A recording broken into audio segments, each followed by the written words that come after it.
You mentioned the Eagles. That video a couple years back that went viral and everybody was talking about. You've closed the door on the soccer side of things. Have you closed the door on the football side of things?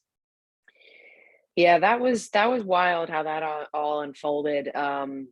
Something I never would have predicted would have happened. It was a cool day to go out there and just hit some field goals. I always love a challenge. And then next thing you know, I hop in my car and it's gone completely viral. And everybody's like, when's Carli signing with the next NFL team?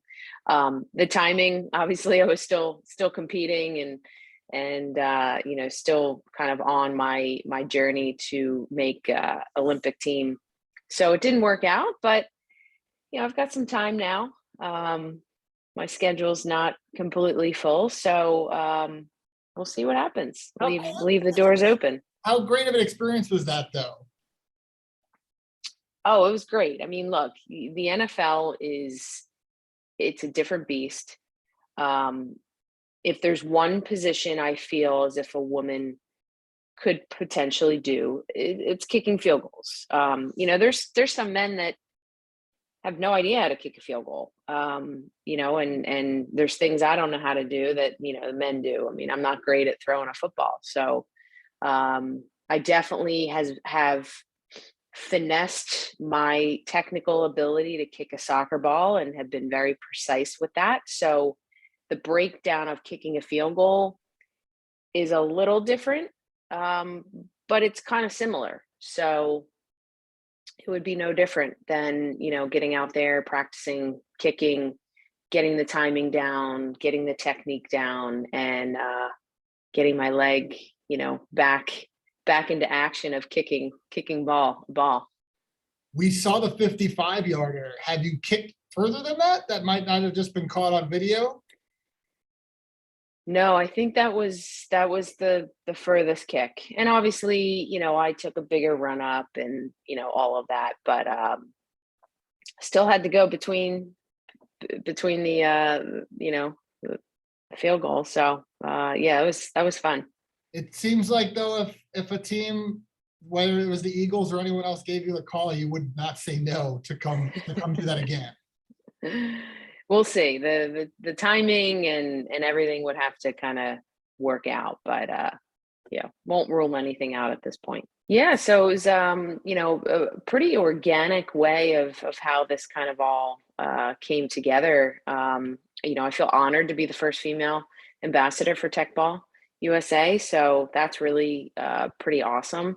And I just happened to be seeing the likes of Beckham and Messi, Ronaldinho, these guys were all playing on their tech ball tables during the pandemic in 2020. So we were all kind of home. I was home for 10 months. I was actually dealing with a knee surgery as well. So I was, sent a table and I'm like, all right, let's try this thing out. It looks a lot easier than what it is. And I started playing and started kind of my recovery process on it. And it is incredibly hard.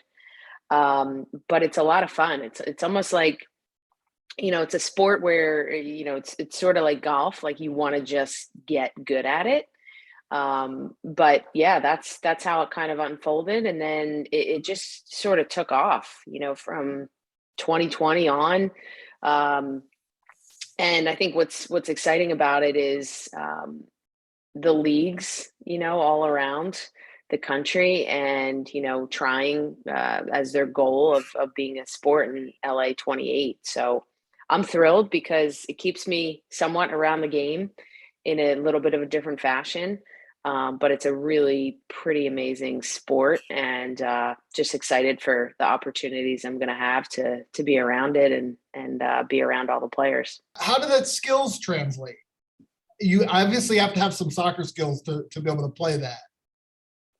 You do. I would say the only thing that you don't necessarily have to have is, it's not a cardio induced sport. You're not having to run all over the field or anything like that. But the rules, where you serve behind a certain line and you've got 3 touches and you've got to work with your partner.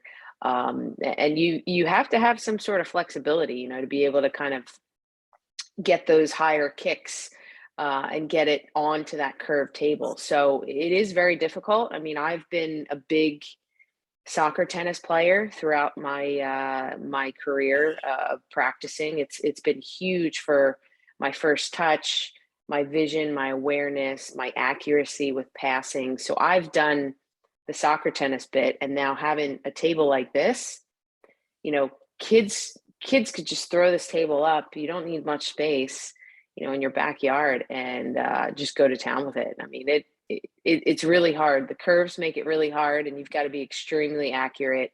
But it's a lot of fun. I mean, some of those players are incredible.